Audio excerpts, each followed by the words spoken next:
Kenya, and here we're going to have the first Africa Education and Immigration Conference in October. So be excited about that. Let's hear it from Fred Ogwen. Welcome to the show. Thank you very much for having me here. It's indeed a very good morning. I appreciate the opportunity to be here today at KUTV so that we can have this conversation. Okay. One of the most difficult things for me is when I'm asked to introduce myself. Okay. What is the conundrum there? I always like it when people introduce me. But again, because you've given me the task, like you said, rightfully said, my name is Fred Ogwen. I work with the Inter-Regional Peace Network, or IRPN, as the executive director. And most of our work cuts across peace. But again, we look at peace differently because, like it has been said, that peace is not the absence of war. Mm-hmm. At IRPN, we look at the root causes of instability in Kenya and also across the region. And then most of our programs are geared towards dealing with these root causes. So you talk of unemployment, you talk of frustration of young people. What is making these young people to be susceptible to be used by politicians during elections, to be used by, when you come across communities that are having border conflicts and all these things. Mm-hmm. So there are a lot that are making people not to have peace. Mm-hmm. You might see me in a very nice suit this morning, but again, I might not be at peace by myself. Mm-hmm. We've seen a lot of issues to do with domestic violence.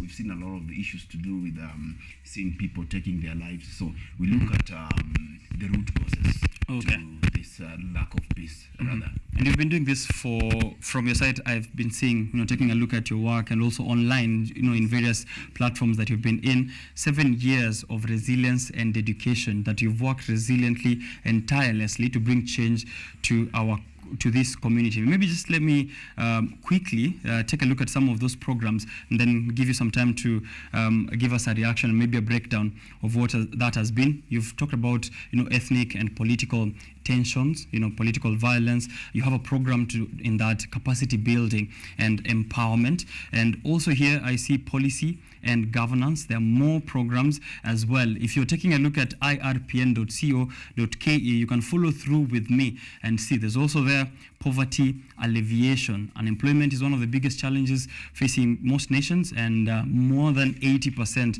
of unemployed people in Kenya are below 35. We've been drumming this over and over again on Biashara Tuesday, so that is also a program that is there at IRPN. Drug and alcohol addiction mitigation. This is also a way of creating safer communities, and I see a program here towards no drugs. Policy and governance, we've already seen that as well. Countering violent extremism. That's also one of those other programs that are there to ensure that we're not seeing a radicalization amongst the youth, which is also a major threat towards global peace. So those are some of the, some of those programs I've had a look at on your site. And this has been happening for 7+ years. What have been the goals like? What have been the achievements like? Very interesting. I think in the run-up to the 2017 elections, we began this campaign dubbed Beyond Tribe, One Nation, because this was coming as from the lessons that we learned from the 2007-2008 post-elections violence in Kenya. And then at IRPN, we said, no, we are not going to sit by the fence and just complain that what is it that the government is doing, but we are going to step outside there to reach out to the people, to reach out to the youth.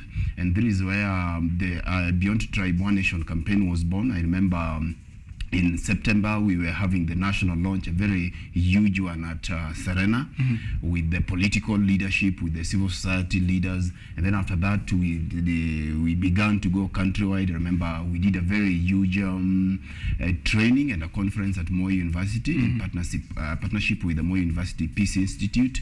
And then later on, we also did the same with Technical University of Mombasa and other institutions. Our approach has always been community-led initiatives, because let's say, for example, we've gone to Migori we cannot say that we know what is happening in Migori or the challenges that are happening in Murang'a, for example, but we look for other civil society organizations that are local based there. We look at other community-based organizations, then we do for them capacity building. For example, at Moi University, we are working with Moi University Peace Institute. We collaborated with them. So during that time, there were a lot of problems, around Moi University. That is when Professor Ahiro was having a lot of problems, with the community there. Remember when they stormed in because of issues to do with his ethnicity, and so we were welcomed there. Now we trained the university students who are now later on able to go outside in the field to go and talk to the communities there. Sometimes, and I'm glad I'm at KU University, when the university students get there to the community and they talk to, when they go back at home, for example, they are talking to those border guys. The guys are saying, no, even so and so is in university, but he said that we people, we can shun violence, So they are kind of respected, and they know how to permeate and navigate within the community, so that when they talk, the community are able to listen to them. Right. So I think that is our major achievement, because we were able to train over 5,000 youth ambassadors countrywide, who were able to go deep inside the communities to mobilize them, to talk to them about the need of peace, about why we should not butcher one another because of politics that come and go. So this is not just something that we do during the elections, but if you look at our social media pages, a conversation that we have always carried even on social media. We've done a lot of forums. But again, we've always also done a little bit of a different approach. Okay. You've always realized that most organizations wait until when there is a problem is when now they go. Or sometimes I do not believe in this culture of printing t-shirts alone and writing them peace, and going outside there in peace caravans, because politicians also do the same. And some of these problems that we are having go beyond election, beyond the election. Electioneering period, yes. There are some underlying issues, some are historical injustices, that have meted on a particular people, or sometimes they're about perceptions. So that is why we try as much as we can to work with other community-based organizations to look at the root causes of these problems. And I think that that is where that is what now many organizations are supposed to be looking at when we talk of unemployment, for example, because it's very difficult to tell a hungry person about peace. Yes. Sometimes they say that the sound of a gun outside there is much amusive and much pleasant than the sound of a crying angry child in the house. Right. So they say, no, I would rather go outside there and risk my life. This is also a threat to peace. Right. Because we have come to a point that rare and very valuable to find today is not silver and gold, but it is coming peace. There is something that is now becoming elusive, not just in this part of Africa, but again globally. What people are now, a lot of money is being spent by major global organizations, not on food, but on peace, in trying to achieve peace. Look at what is happening in Congo, what's happening in Somalia. We have a lot of examples, but we cannot wait until we are there. What can we do to mitigate on those that are already having problems? But it is much better if we are able to prevent ourselves from getting there, and not just Kenya, Right, because, as IRPN Interregional Peace Network, which is beyond our borders as well. While we are that, I think we are going to, I wanted to ask something in terms of, stability and peace when it comes to the larger Africa. And I'll just put it aside for a minute and ask about drug, and which is also drug and alcohol addiction mitigation. It's one of those things, one of those programs that you're taking a look at, especially among the youth. This is very rampant. How do you address this, and how does this also factor in that issue of peace? Again, this we also realize that if you look at domestic violence, for example, some of them in the research that have been done by various organizations, look at NACADA, look at most of our organizations, to some extent it has been associated with drug and alcohol addiction. You know, you've heard of a case where someone is drunk, he comes home, beats the wife, cuts them into pieces, a lot of because of the frustration that they're undergoing. And so this is also why we partner with other organizations like the Catholic Justice and Peace Commission. You know, there is a program we began 4 years ago dubbed Linda Maisha.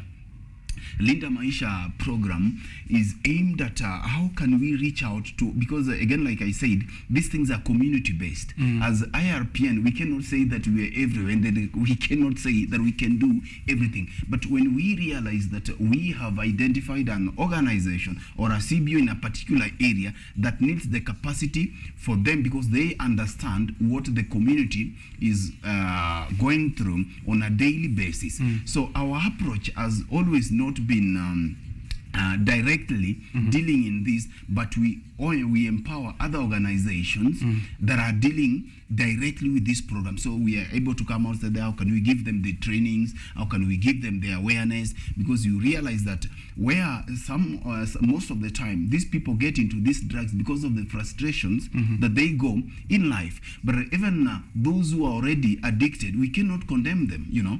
Because until you listen to them, until you sit down with them and talk and reason with them, you will be shocked when you realize that some of them were just good people like you and me before they got themselves into this. Right. But again, how can we give them that awareness before they land into it? We live in a society that today people don't mind about their neighbors. We even you'll realize that even at a workplace today you will see that maybe Fred, how comes today is so much into himself, you know, he's not talking the way he used to talk, you know. This guy is just silent, but nobody is taking a step a step to find out what is going out, because you realize that maybe at yourself you have a lot to handle, you know, you have your issues. But we are trying to raise a community. We are trying to begin this conversation at the grassroots level. Right. That when you see somebody getting into drug addiction, please find out what could be some of the reasons instead of condemning them. We've seen the issues they are doing with illicit brews. You know, they're now ruining a lot of lives. But before this teacher who used to wake up very early in the morning, go and teach, begins to get into that drug addiction until now is not becoming productive in the society, and everybody is now laughing at him that now look at teacher so and so who used to be very good until he's interdicted by TSC or by the employer, for example, and now he becomes a social misfit in the society. What is this that we can do? So I think more of the awareness that this thing is dangerous, this thing is harmful, this thing is eating up our society before we reach there, you know. I like the underlying theme across all these programs, which is going to the root cause. Yes, even with drug and alcohol addiction, are the drugs causing the challenges they're facing, or are the challenges they're facing causing them to go into drug and alcohol addiction? And that's, I think, a great approach in taking a look at root causes and root issues within the community. While we're speaking about community, I think, let me ask now that question. Our neighbors are having trouble across the region over in West Africa. Should we be concerned? You know, ukiona neighbor wako anaibiwa leo, kesho, no matter how tight your security is, you'll be like, I think I need to keep my house in order. Should we be concerned? And, you know, what's your reaction to these current events? I think I would say yes and no at the same time. For a yes, I would say that it is a time that we should have democracy move inside the lecture halls to practicals. Because you see what is happening in most of these countries is, I remember I come from a community where when we are building, you know, the traditional houses, you would leave some space, you know, for ventilation, you know, between the roof and the wall, normally, because most of those homes you would cook inside, and you know, when you are cooking inside, you can even be choked by the smoke. Right. So you will realize that when people are so much choked and there is no room for them to ventilate, for them to air their grievances, now they tend to result into extra legal means to do the things that they're doing. And we are seeing that this is not something that just started with the West African, but we saw what happened in the Arabs during the Arab Revolution or Arab Spring, you know. Then the challenges that are affecting these regions are quite different. That's when now to come to the reasons why we are not supposed to be, I don't think whether So we should be worried. worried, but again, it is a warning shot. Because you look at the challenges that, challenges are more or less the same, but again, the societies, the way they are built, the way the society or these communities are built, like if you look at Arab region, for example, and then you come to West Africa, especially the Anglophone countries, you know, those countries that were previously colonized by French, the French colonized countries. Francophone countries. Yes, the Francophone countries. And then when you come to the Anglophone countries, that those were colonized by the British, you realize that there's a little bit of some difference. But one common thing is you realize is the unemployment, you realize the corruption, you realize the frustration of young people and the leaders that are not listening to the electorate. And then you realize that a democracy that fails. So I think that in most countries in Africa, democracy is something that is just being talked about in the lecture halls and in TV shows, really. You know, like we are like this, and then during conferences. But when putting them to practicality comes, then you have to be worried. Why do I say so? You look at what happened in Gabon, was just happening like a few days to after the elections. But what worries me is when you are seeing the huge numbers, you know, humongous crowds of people coming to support the coups. Celebrating in the streets. Yes, celebrating. Then it tells you that this was not a reflection of the will of the people.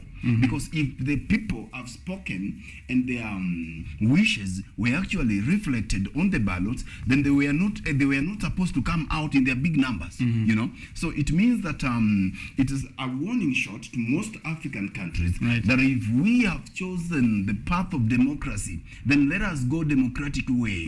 But if we have chosen the path of dictatorship, if you want to be a monarch, for example, let us choose that path. But you cannot have two. You cannot have dictatorship camouflaged and blended with democracy, you know. No, it reaches a point whereby these people have to come out. Look at what happened in Niger. Personally, I don't support and advocate for coups because we know that they might seem to be good, but in the long term, we've seen what dictators have done. But again, we have to take this conversation there, that are these leaders listening to their people? Are they listening to the electors? Look at what happened in Niger. I was very shocked because immediately after the coup, you see big peoples in their millions, in their hundreds of thousands coming in the streets, and they are saying that if ECOWAS was to intervene, then they were going to step on their dead bodies before they reach the State House. And that is actually the same thing happening currently. ECOWAS is threatening Gabon with sanction, but it cannot do anything because their main source of funding comes from the big brothers, and the people are, a bit against ECOWAS's intervention.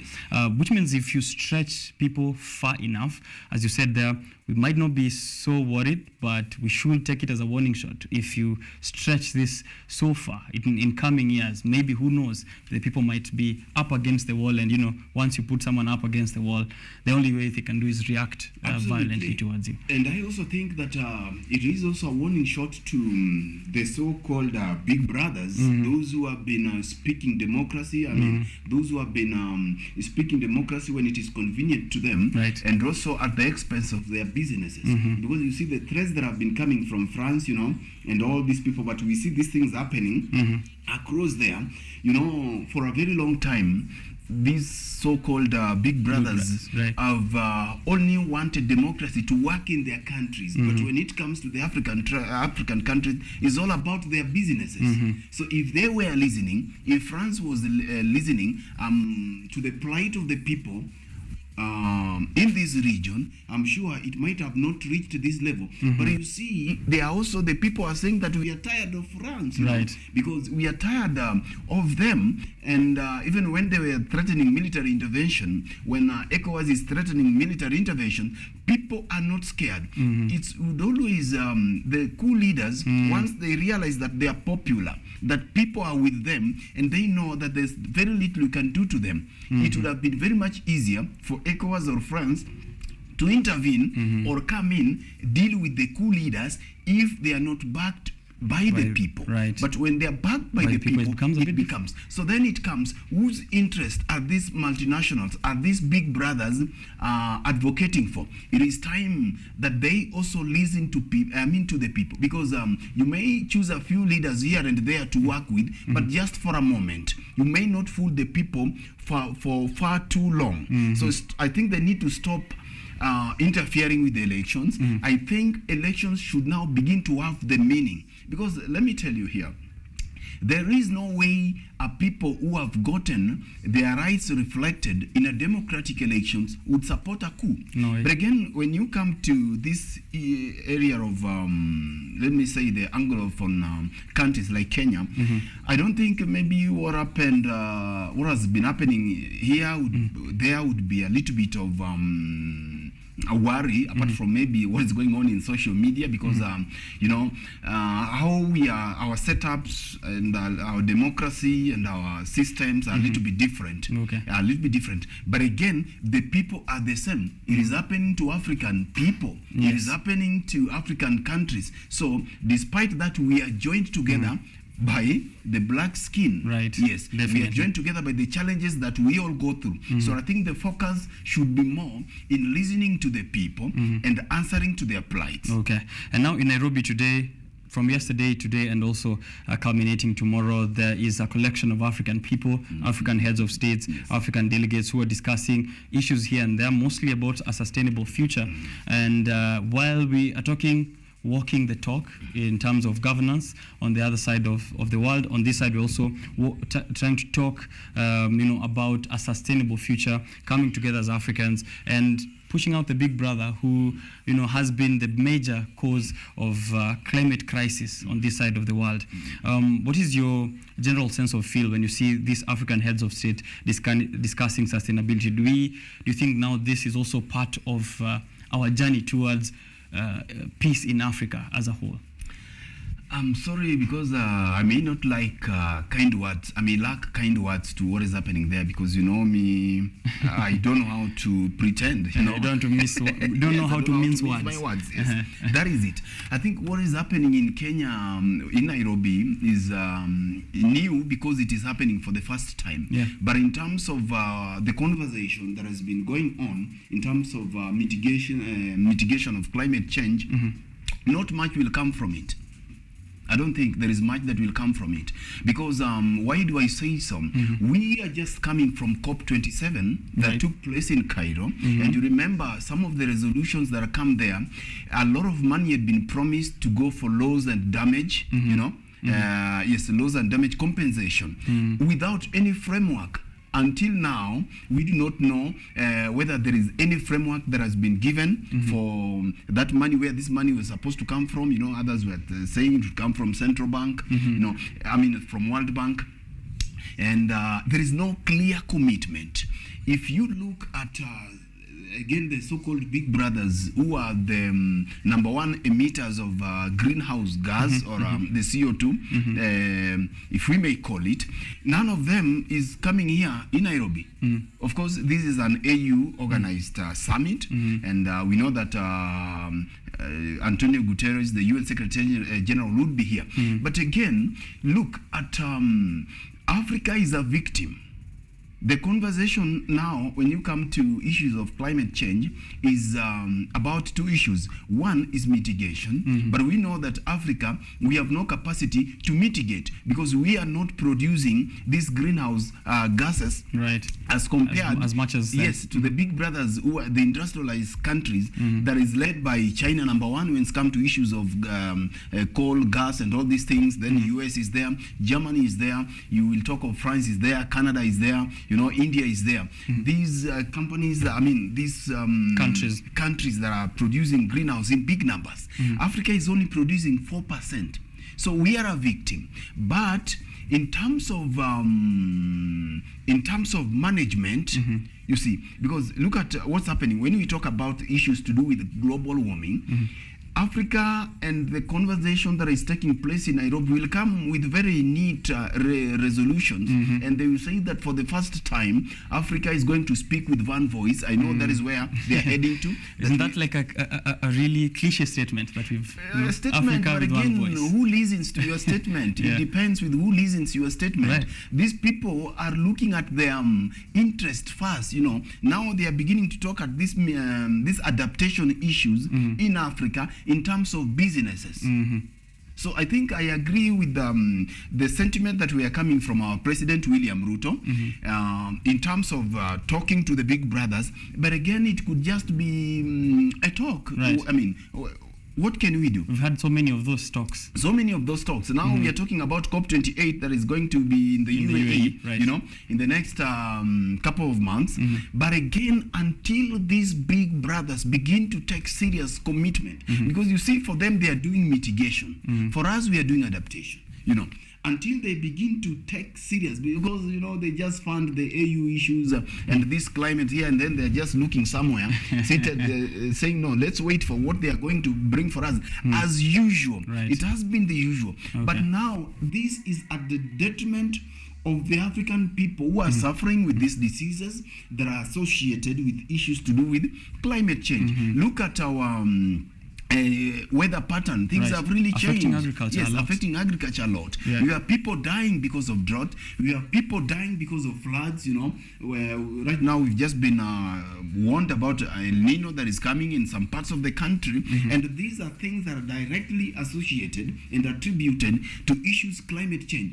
I saw a president rode in some electric car. Right. Yes, which is very good, a very good gesture. But for how long is this going to happen before we see a motorcade of more than 200 fuel gaslers? Before we see today even a sub chief in your community is riding in an helicopter. Right, you know, that's true. When we talk about these issues to do with electric motorbikes, when are we going to see the chiefs and the assistants being given this electric motorbike? But when are we going to see them also being made affordable? Okay. Because the issue of affordability is also something else. So I think we are not walking the talk at the global level as much as, and then also at the same time, we are not walking the talk down here until we begin to see these things that are not something that is just affecting the poor. Look, my friend, at the global level, they see that it is affecting the poor countries. When you come to the poor countries here in Kenya, the rich and those who have stolen from us are also seeing that this thing is affecting just people in Kibra, you know. These things are just affecting people, you know, in Budalangi or in Ahero somewhere. A level somewhere. Yes, the level somewhere. Right. So until we begin to think this as something that is affecting our future, affecting our generation, that is threatening our existence as humanity. That is the point when America begin to see that this global change, climate change is something that is a threat to their own existence, not just a threat to the existence of the black people. Right. Then they are going to begin to think twice on how are we able to deal with this thing in a manner that is not just have to wait for African country and African leaders to congregate somewhere in Nairobi, then to come up and to speak with the so-called one voice. Because the same people who have always made them not to speak with one voice are the same people who are funding them to speak with one voice. To speak with one voice. Yeah, that's quite a juxtaposition there. That's why IRPN is advocating for community-based solutions, right? Yes. On a very community level to address community challenges, because this is supposed to take a look at the root causes, the root challenges, instead of having a talk in lecture halls and also in this kinds of summits, which we are seeing as the one ACS 23. But also to add, if you permit me, is that it's also good for tourism economy. Let me not fail to say that. We know a lot of guests are coming, you know, we are hosting quite a lot of dignitaries from Africa. And when they come like that, you know, we have a lot of of our hotels are fully booked. Taxis are being used. A lot of things. Even our sisters within town, those would always want to capitalize on that. I almost missed that. I saw, yesterday in some papers we were saying that up to over 400,000 protection gadgets have been distributed. So protection devices, right? Yes, that's good business. That's good business. Right. For business, I think we are going to do well to put our country in that global, image as a country that's having the capability to host such kind of a conference. Right. I think it is good for us, business-wise. Okay. But environmental-wise, climate-wise, we are not yet there. We are not. We're just, it's a facade. Yeah. All right. Let's get to this from that first African summit on climate. Let's talk about this first African education and immigration conference, which you have also partnered with some of the best universities in the world, including Columbia University, which has produced the likes of President Obama, yes, the former Kenyan Attorney General, Professor Githu Muigai, the Supreme Court Justice, Smokin Wanjala, and many others.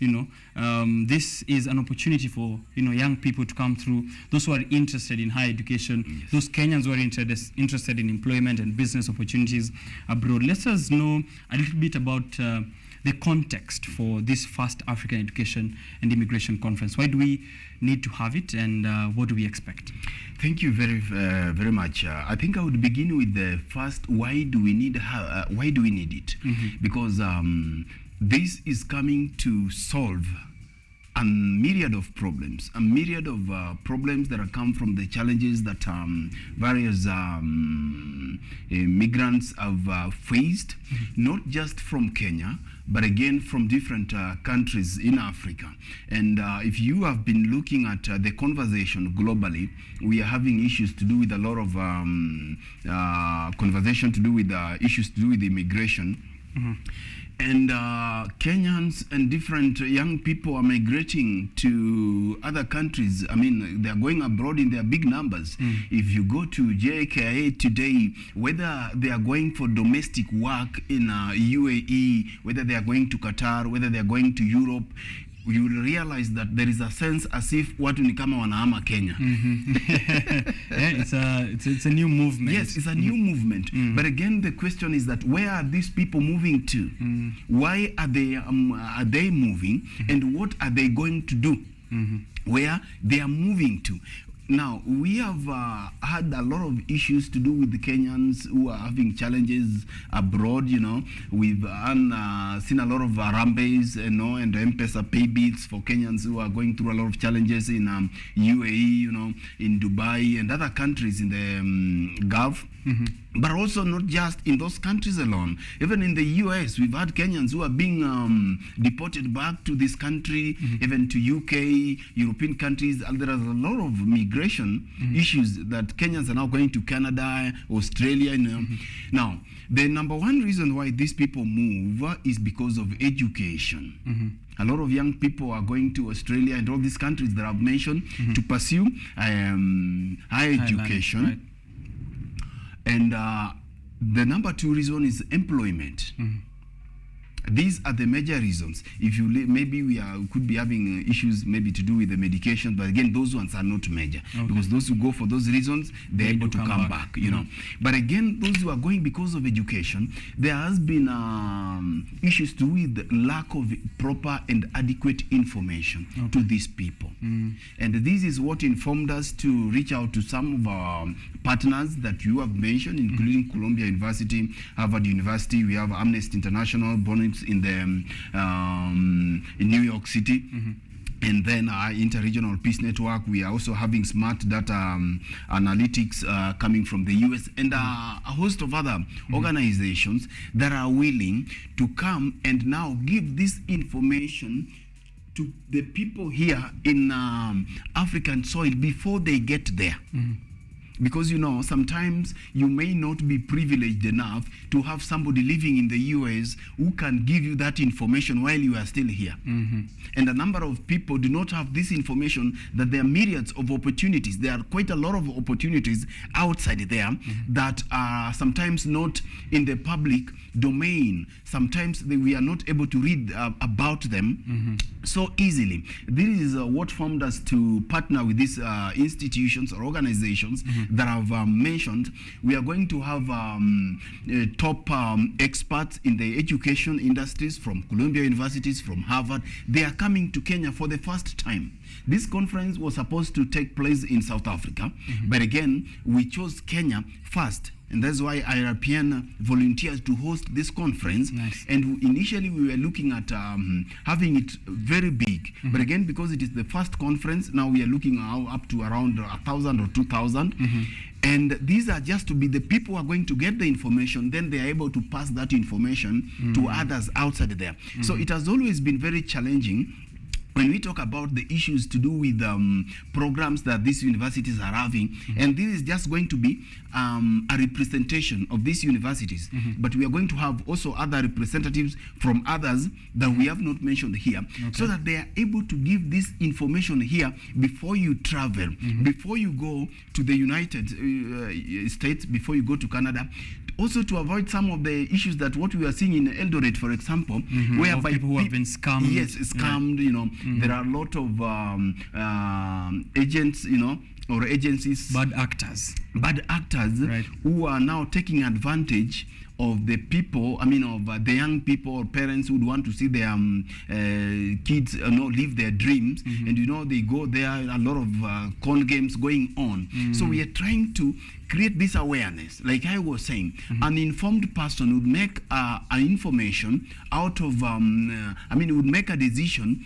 When you make a decision from a point of information, is very much different when you just say, I know there's an opportunity in Canada, you are going there, you don't know where you're going to stay, you don't know the fee there, you don't know what are other things that you can do there. So it's not just about going there. Yes, not just about going there. What are some of the opportunities that you can get while you are there, where you are studying there, that can make your stay there a little bit easier as compared to when you go there when you are not having this information. Sometimes those who have people, who are able to host them, when you are there, for example, if somebody was to go to Dubai, for example, you have somebody there who is going to host you as you do your things, as you try and look for that opportunity there. We have some Kenyans who are there who are able to host these people, right? But if you do not know them, even getting your visa loan might be a challenge, might be a problem. Okay. There is some organizations or some individuals in Canada, for example, who are maybe willing, they can host you for 2 months. Some institutions, when they are hosting you, there's something that you can be doing there as you look for that employment or as you go to that institution. There are issues to do with green card applications. We have seen Kenyans applying for these green cards in their big numbers. For the first time, we are having green card experts.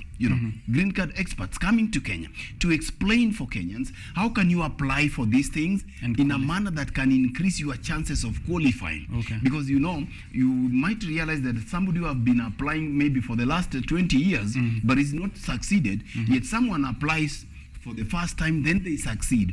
So this conversation, even if you do not succeed, it is because of this and this and this.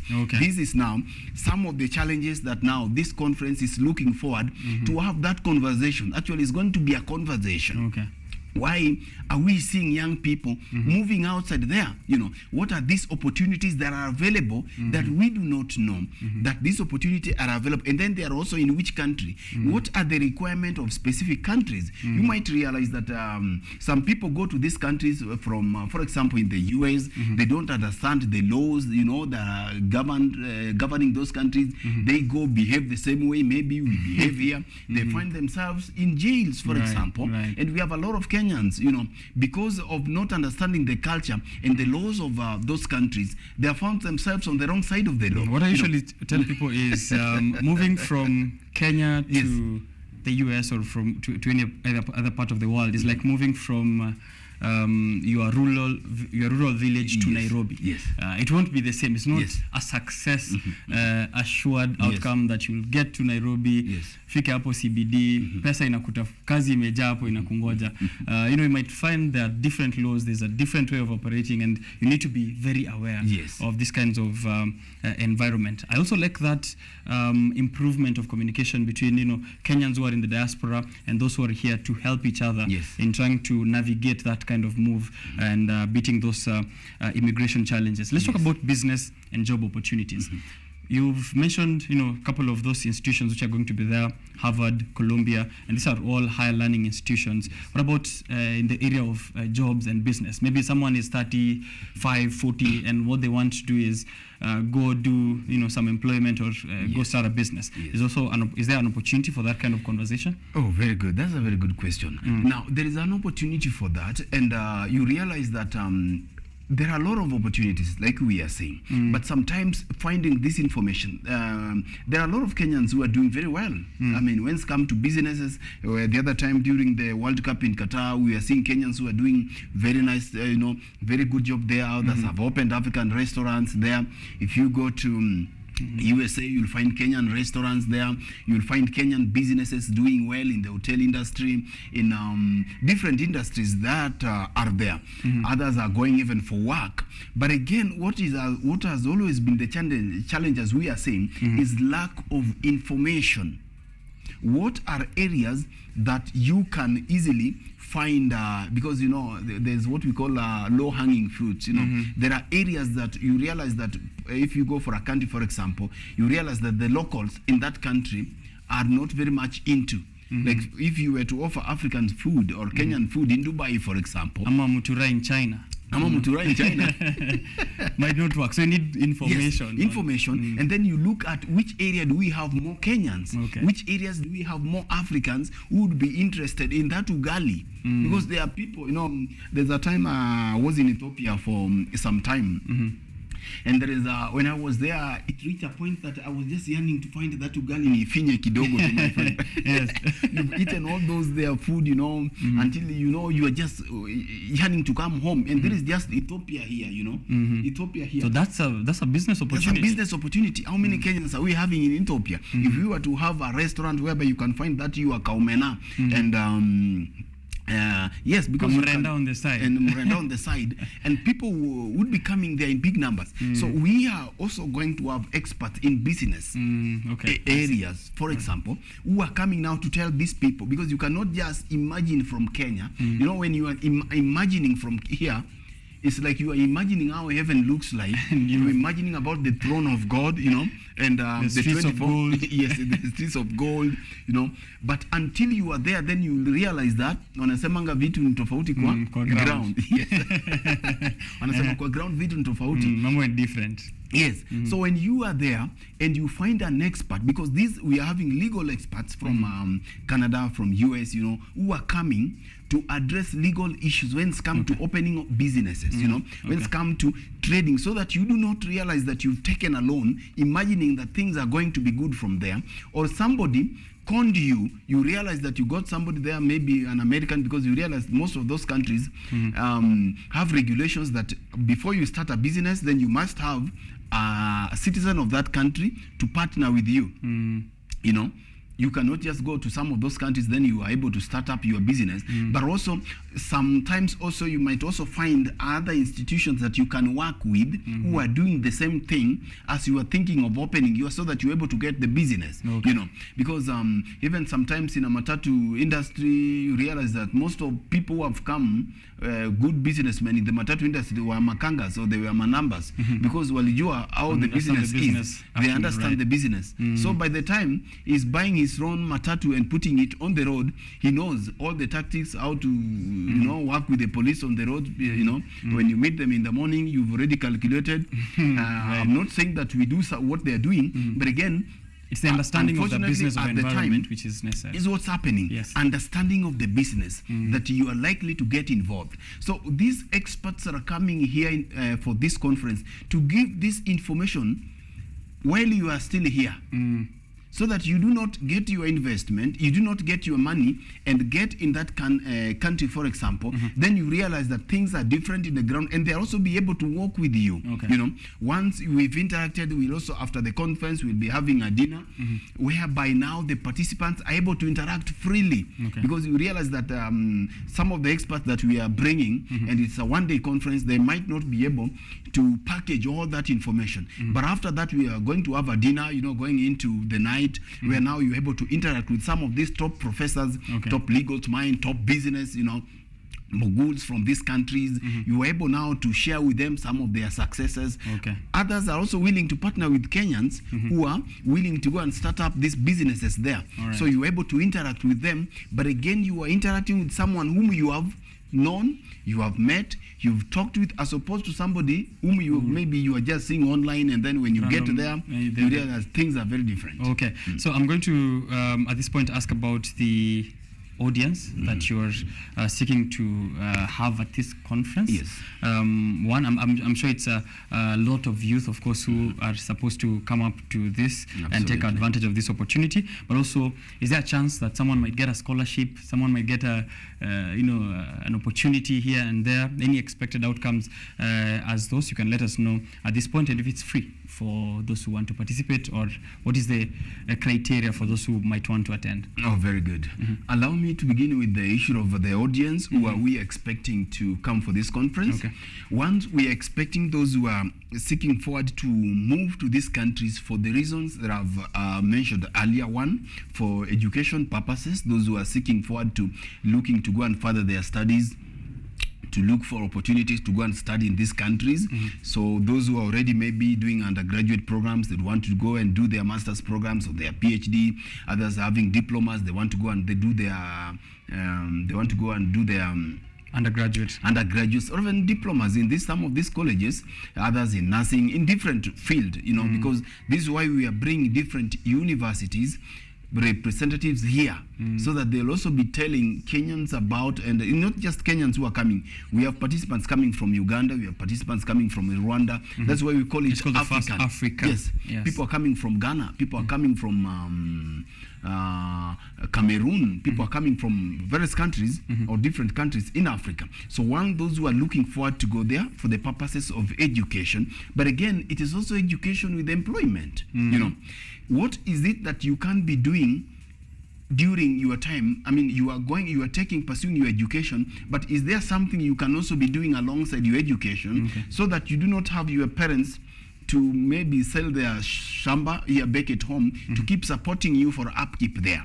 This is why these experts and these guys are coming to also try and create awareness that while you are in Canada, there is something you can be doing. You can be working in maybe in KFC, for example, and for some hours, and some hours you are in class. It is very difficult when you just go there for education and then you are confined inside your institution, unless you are having some organization, you are having some company, some institution that can help you walk that path, that can introduce you to some of these organizations or some of these companies that can, you know, that introduction is also very important. Then those who are seeking to go there for purposes of business, like we have said, then we are also looking forward to have also companies that are well structured, well registered, well recognized by the government, who are also helping in this, who are helping to help Kenyans to go there. So they also be able to tell Kenyans. But remember what I said earlier, that we are having a lot of fake agencies. Here, maybe some who are briefcase, you know, agencies that what they do better is to make it look so nice for you. So how can you distinguish between this organization that is credible, that is taking Kenyans, helping Kenyans to go outside there for purposes of employment, and the unscrupulous ones that once you have given them their money to help you, then you call that number, you are told mteja patikani. You know, so in trying to create more of this information, and also we are looking forward to those, like I've said, those who are looking to go there purposely for business, and also those who are looking to go there for work, you know, those who are looking to go there for, or have been trying the green card application, it has not worked for you before. We are looking forward to have them. In terms of, is it free or are we charging? I think it is relatively free, I would say so, because we are only charging 1,000 shillings. Okay. And this is for the meals, you know, and to subsidize for the meals, you know, because when we are having this conference from 8, you know, going all the way up to evening, people will have to irrigate their throat. Yeah. A little, you need that lot of water. Yes. You need some break, maybe for tea. You need some lunch at least to give you some energy. And there's a dinner at the and end. there is, yes, but for the dinner we will have a different charges. Okay. Because now the dinner would have to do it at some different Location. setup, some Okay. different location. Okay. Now, for the organizations that are coming, those are dealing in taking people outside there or helping people, the agents, we are charging around between 15 to 25,000, Right. because they will have to come there with the desks there for exhibition to explain to Kenyans how they work, how they are doing their things. But again, for our area now, the people that we are more interested are those who are going for the education, you're looking for employment there. They'll only have to do registration Okay. with 1,000 shillings. It's a registration fee. Okay. This registration would help in to cater for the things that I've already said. But again, the better part of the cost, you know, we are having these experts coming from there. You know, the cost of flights and all these things have been taken care of. Okay. 100%. All right. You know, the accommodation for these guests who are coming here, because we are going to have over 50 guests who are coming from outside the country. For the sake of these people. So remember, these experts, these legal minds, these the business, you know, mongols are coming here. They are coming here is fully paid for, All right. for you. So yours is just do registration, and then you just come and sit, interact with them, and then you see that which you are able to get from the conference. I see they can also be excited for a scholarship Yes, this is to the data science and Yes. machine learning program Yes. At the University of Nairobi. Yes. What other exciting things can they look forward to? I think it's very important to labor a bit on that issue of scholarships. Part of the reasons why these institutions are coming, including Columbia universities, is because of the issues around scholarships. Sometimes Kenyans or also learners or those who are looking forward to move to these countries would want to get these scholarships and sponsorships, but they do not know how. So when these people are coming here, they'll be explaining that if you want sponsorship, for example, in the Harvard University, how can you go about it in a manner that can help your chances? Because as they are coming, there would also be a bit of some few opportunities for sponsorships, but again, there are criteria that we will be looking at it. And that's why we are saying that also in that dinner, we will be interacting with some of these deans of the different faculties in these institutions. And also, apart from that, even in the programs itself, there will be a question and answer sessions. How can you apply for this sponsorships and get it? Some are fully sponsored, some are partially sponsored, you know. So there's a lot of goodies that are coming for this. I mean, that are coming during this conference that I think we cannot afford to miss. This is a golden opportunity for our country. Like I said earlier, this thing was to happen earlier in South Africa or Ghana, but I think after this, the next year we're likely to go to Ghana or South Africa.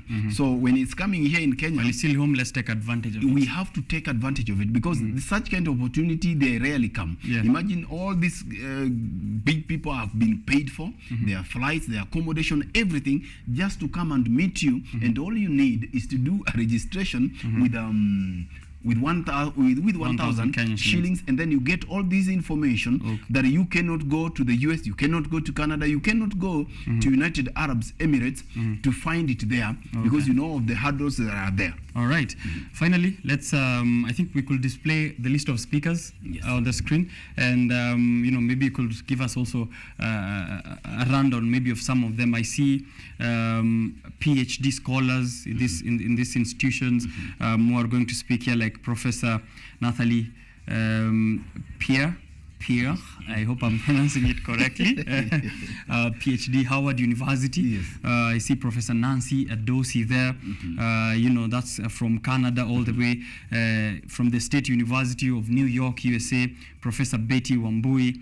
Professor Aisha Powell from Morgan State University in the US. That's all PhD. I think when someone has a PhD, you need to say it at the end of their name, yeah? So yes.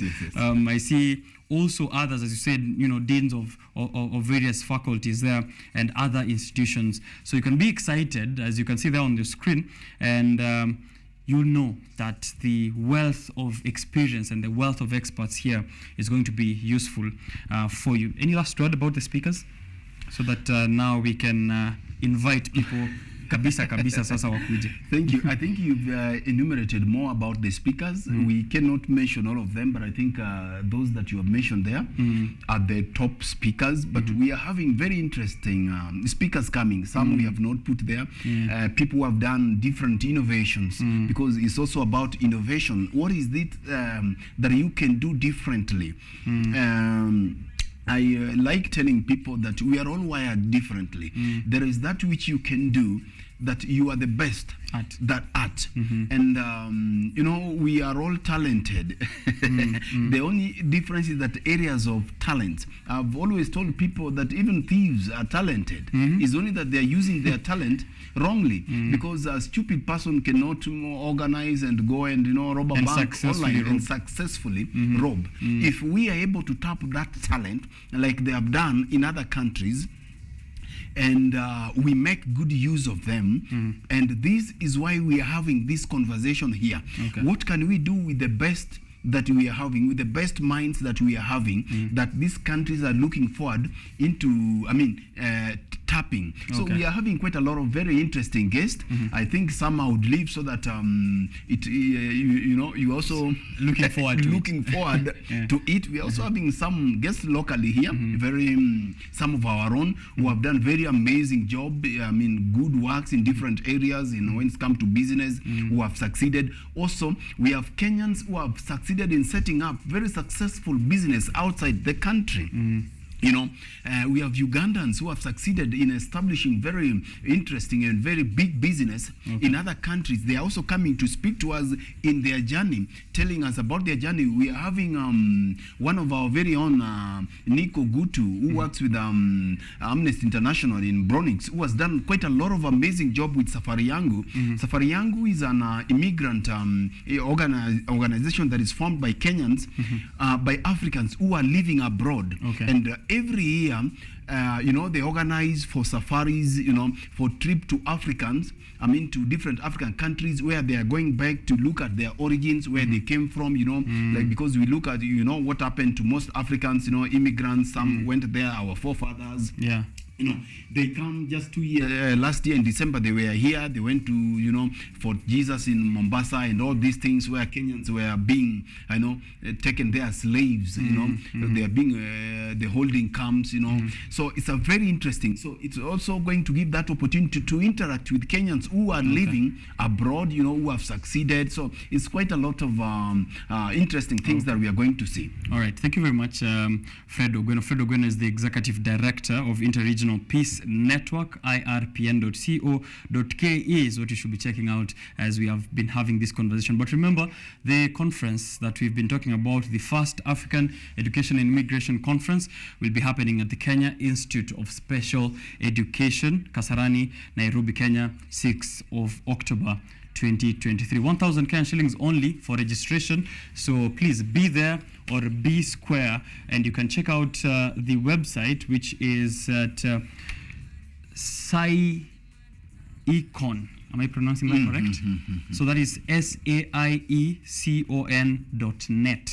SAIECON.net. That's why you go check it out and then do your registration for just 1,000 shillings. 6th of October, block out your calendar. The biggest conversation on international higher education, work and business opportunity will be happening there. Fred Ogweno, thank you very much. Thank you very much. I appreciate it. It's a pleasure being here today for this conversation. I take it not for granted, and I think KU is one of the TV stations